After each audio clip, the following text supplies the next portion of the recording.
जय जिनेन्द्र। आज हम एमपी बोर्ड कक्षा 11 2021-22 अर्थशास्त्र कला एवं वाणिज्य संकाय की वार्षिक परीक्षा के प्रश्न पत्र को सॉल्व करेंगे।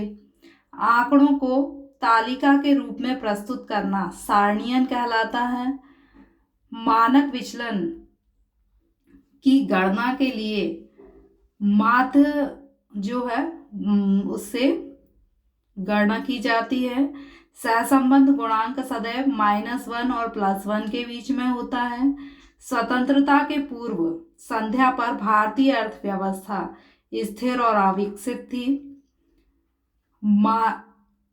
क्वेश्चन नंबर 5 है कि आर्थिक विकास भारत में कब शुरू हुए? 1991 में। जिन लोगों के पास अपनी बुनियादी आवश्यकताओं की पूर्ति के लिए आमतौर पर पर्याप्त पैसा नहीं होता, वे क्या कहलाते हैं? हमेशा गरीब कहलाते हैं। रिक्त स्थान डैश वर्गीकरण आंकड़ों की विशेषताओं के अनुसार किया जाता है।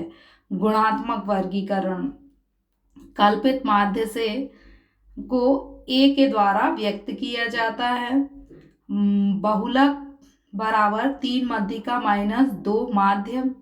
डैश की गणना बिना विचलन के सीधे भी की जा सकती है। मानक विचलन की गणना डैश को आर्थिक बैरोमीटर के रूप में जाना जाता है। सूचकांक जब दो चर एक ही दिशा में परिवर्तन होता है तो ऐसे में संबंध होता है धनात्मक। विश्व के कुल लौह अयस्क का 20% भंडार भारत में है। सही जोड़ियां प्राथमिक क्षेत्र कृषि, पर्यावरण संकट का कारण बढ़ता शहरीकरण, भारत में आर्थिक सुधार 1991 में शुरू हुए। प्रधानमंत्री योजना आयोग का अध्यक्ष होता है। चीन गणराज्य की स्थापना 1949 में हुई। और ग्लोबल वार्मिंग का प्रभाव जो है वो समुद्र स्तर में वृद्धि है। सत्य वितरण आर्थिक गतिविधि है, यह सही है। उत्पादन उपभोग विनिमय वितरण आर्थिक गतिविधि है। अंकगणितीय माध्य केंद्रीय प्रवृत्ति का सर्वाधिक इस्तेमाल किया जाने वाला माप है, सही। अंकगणितीय माध्य एक स्थिति मान है, ये गलत है। अंकगणितीय मान नहीं बल्कि माध्य का स्थिति मान है। मानक विचलन पैमाने से स्वतंत्र नहीं है, यह सही कथन है। ब्रिटिश शासन नीति के कारण हस्तशिल्प उद्योग का पतन हुआ, यह सही है।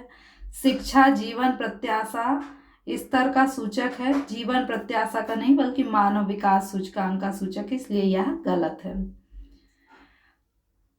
एक शब्द में उत्तर। अर्थशास्त्र मानव जीवन के सामान्य व्यवसाय में मानव जाति का अध्ययन है, अल्फ्रेड मार्शल का कथन है। सामान्य वक्र का आकार होता है घंटी का आकार। मूल्य अनुपात किस रूप में दर्शाया जाता है? सूचकांक के रूप में। विश्व व्यापार संगठन की स्थापना 1 जनवरी 1995।